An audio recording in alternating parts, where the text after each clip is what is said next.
देखिए आप सभी को पता है कि राजस्थान यूनिवर्सिटी की बीए फर्स्ट ईयर जिसमें कि आपका first semester second semester non college का रिजल्ट जो कि जारी हो गया है। जितने विद्यार्थी हैं जिन्होंने अपना सबसे पहले तो रिजल्ट नहीं देखा, रिजल्ट चेक करें।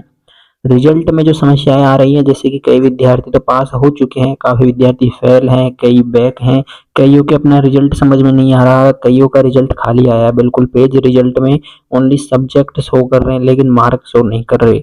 तो इन चीजों को लेकर हम इस वीडियो में डिस्कशन करेंगे। कंप्लीट वीडियो को आपको एंड तक देखना है, आपको हर एक चीज एकदम डिटेल से समझाई जाएगी और सारा कुछ है जो कि आपकी समझ में आने वाला है। तो चलिए सबसे पहले हम जानते हैं, यहाँ पर एक रिजल्ट उठा लेते हैं और रिजल्ट से आपको इसमें समझाते हैं। देखिए आपके रिजल्ट में आपको तीन तरह की समस्याएं देखने को नजर आ सकती है। जैसा कि यहाँ पे हमने एक रिजल्ट ओपन किया है, अब ये रिजल्ट आपके सामने है। इसमें आपको एक चीज दिखाई दे रही है, बैक प्रमोटेड लिखा हुआ है। कई विद्यार्थियों के यहाँ पे नॉट प्रमोटेड भी देखने को मिल सकता है, कईयों के पास प्रमोटेड भी देखने को मिल सकता है, तो कईयों के बैक प्रमोटेड हैं। तो सबसे पहले हम बात करें, अगर पास प्रमोटेड की अगर बात करें तो पास प्रमोटेड का मतलब है कि आप बिल्कुल फर्स्ट ईयर में एकदम पास हो गए हो, आपका कोई भी पेपर बैक नहीं है, यानी आपका जो क्रेडिट स्कोर है वो 52 होगा। आप देख लेना। अब इनका जो देखिए क्रेडिट स्कोर इनका देखो कितना है, 42 है 52 में से। इस वजह से ये क्या हो गया, इनका पेपर है जो क्या है, बैक है। लिख भी रखा है भैया आपका पेपर रह गया बैक। तो अब बात रही यहाँ पे, देखिए अब ये जो पास हो गए उनके तो फॉर्म अब लगभग अगले महीने में मान के शुरू भी हो जाएंगे सेकंड ईयर के पेपर, मतलब यानी सेकंड ईयर के फॉर्म शुरू हो जाएंगे। तो ये तो सेकंड ईयर का फॉर्म अपना भर देंगे, यानी बैक वाला भी भर देगा और जो पास हो गए वो भी भर देगा। अब जिन विद्यार्थियों के फॉर्म, यानी फॉर्म नहीं, रिजल्ट में अगर नॉट प्रमोटेड नहीं, पास प्रमोटेड की हम बात कर चुके हैं। बैक प्रमोटेड का मतलब है कि देखिए 52 क्रेडिट पूरे नहीं हुए, इनके पेपर बैक रह गए। अब कौन कौन से पेपर बैक रहे हैं, तो बैक वो सारे पेपर है जैसे कि यहाँ पे आप देखेंगे तो 17 के ऊपर स्टार लग रहा है, 18 के ऊपर स्टार्ट लग रहा है, मतलब कंप्यूटर फंडामेंटल है। इसके अलावा नीचे इसके nutrition for health and fitness का पेपर भी बैक है। तो ये जिन जिन पेपरों के ऊपर स्टार का मार्क लगाया वो सारे पेपर इनके बैक है। तो अब इनको क्या होगा, देखिए इनको चिंता करने की कोई बात नहीं है, ये सेकंड ईयर में हो गया है। विद्यार्थी जिसके भी बैक प्रमोटेड है वो सेकंड ईयर में हो गया है। लेकिन इनके जो जो पेपर है वो कब लगेंगे, तो देखिए जब आप सेकंड ईयर का फॉर्म भरोगे तो ऑटोमेटिक आपके बैक वाले पेपर उसमें ऐड हो जाएंगे, यानी उनके भी फॉर्म भरवा लिए जाएंगे इन्हीं के साथ में। सेकंड ईयर का जब फॉर्म भरोगे तो उसके साथ में आपके बैक पेपर भी ऐड हो जाएंगे और इनकी जो परीक्षा होगी वो आपके सेकंड ईयर के जो पेपर लगेंगे उनके साथ में ही लगने वाली है। अगले जो मार्च अप्रैल में लगेगी परीक्षा आप लोगों की। अब समस्याएं हैं नॉट प्रमोटेड वालों की। जो नॉट प्रमोटेड वाला विद्यार्थी है तो एक रिजल्ट आपको बताते हैं यहाँ पर। अब देखिए आपके सामने रिजल्ट है जिसमें क्या है, नॉट प्रमोटेड है विद्यार्थी। नॉट प्रमोटेड का मतलब ये क्या हो गया, यहाँ पे फेल हो गया। नॉट प्रमोटेड का सीधा मतलब है कि फेल है। तो अगर आपके रिजल्ट में भी नॉट प्रमोटेड लिखा है तो आप फेल माने जाते हैं। ऐसे में आपके पास में दो ऑप्शन है। पहला तो है आप रिवेल का फॉर्म लगा दो और रीचेकिंग का फॉर्म लगाओ, आपकी कॉपी दोबारा रीचेक होगी और फिर आपको दोबारा आपका रिजल्ट निकलेगा। एक तो ऑप्शन आपके पास में ये है। सेकंड ऑप्शन है आप अब दोबारा तो एग्जाम देनी होगी आपको दोबारा फर्स्ट ईयर की, तो आप चाहे तो स्ट्रीम बदल कर अपना फॉर्म भर सकते हो नए सिरे से, जो कि नए फॉर्म अब चल रहे हैं इस टाइम।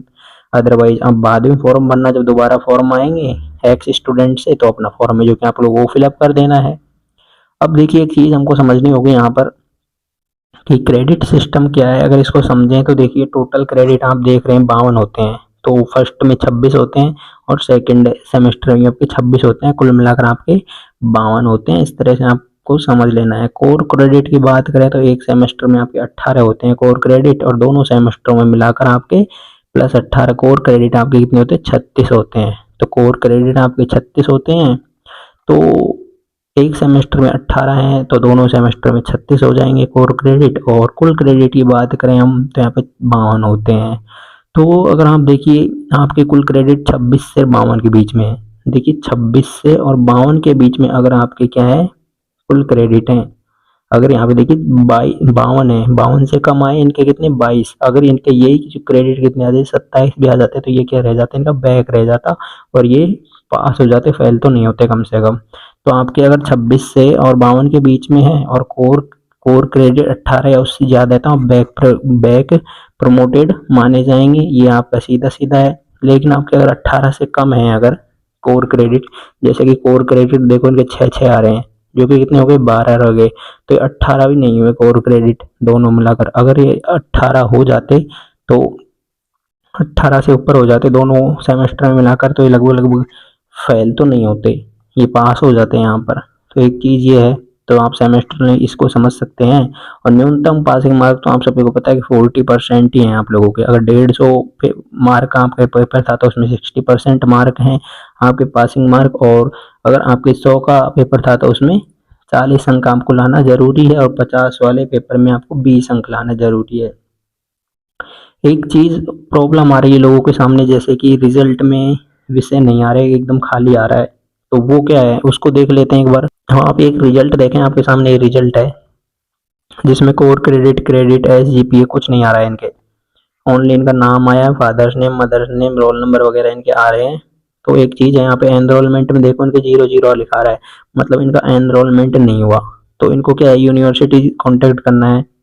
जो भी कैंडिडेट है जिसके एनरोलमेंट की प्रॉब्लम है तो वो यूनिवर्सिटी चाहे अपनी ये जो मार्कशीट है इसको ले जाएं, 10th 12th की मार्कशीट ले जाएं, और आपको यूनिवर्सिटी जाना है, आपकी फीस ली जाएगी वहाँ पर, एनरोलमेंट की फीस कटेगी कुछ, तो उसके लिए आपको यूनिवर्सिटी जाकर कांटेक्ट कर लेना है। आपका रिजल्ट तभी सही होगा। और इस रिजल्ट को जल्दी से जल्दी सही करवा ले जिनके ये प्रॉब्लम है, क्योंकि बाद में आपका जो फॉर्म शुरू हो जाएंगे तो आपका फॉर्म ओपन नहीं होगा। जब तक आप इस रिजल्ट को सही नहीं कराओगे आपका सेकंड ईयर का फॉर्म भी आप नहीं भर पाओगे। तो इस चीज़ को आपको यूनिवर्सिटी जाके सॉल्व करवाना है। इसके अलावा आप लोग हमसे भी कांटेक्ट कर सकते हैं, उसका लिंक हम आपको टेलीग्राम पर प्रोवाइड करवा देंगे व्हाट्सएप पे, जिसके जरिए आप वहाँ पे मैसेज कर लें। बात रही देखिए रिवेल की, कई विद्यार्थियों को मैसेज आ रहे हैं रिवेल के फॉर्म कब शुरू होंगे। तो जो बैक प्रमोटेड हैं या जो फेल हो गए हैं उनके लिए रिवेल के फॉर्म लगभग लगभग 4 से 5 दिन बाद अब शुरू हो जाएंगे। तो आप लोगों को रिवेल का फॉर्म कैसे भरना है, रिवेल के फॉर्म भरने की क्या प्रक्रिया है, वो सारा कुछ है जो कि आपको नेक्स्ट वीडियो में समझा दिया जाएगा। रिवेल का फॉर्म किस तरह से भरना होता है, किन किन सब्जेक्ट में आपको रिवेल का फॉर्म भरना चाहिए, ताकि आप लोग इजीली है जो कि आपका जो अगर बैक पेपर है तो क्लियर हो सके। और कोई विद्यार्थी अगर फेल हो गया है तो उसको पास होने की किन किन सब्जेक्ट में उनको यानी रिवेल का फॉर्म लगाना चाहिए, कहाँ उनकी पास होने की संभावना है, तो वो सारा कुछ आपको समझाया जाएगा। चलिए मिलेंगे इस चैनल के माध्यम से यूनिवर्सिटी रिलेटेड सारी अपडेट हम आपको प्रोवाइड करवाते रहेंगे।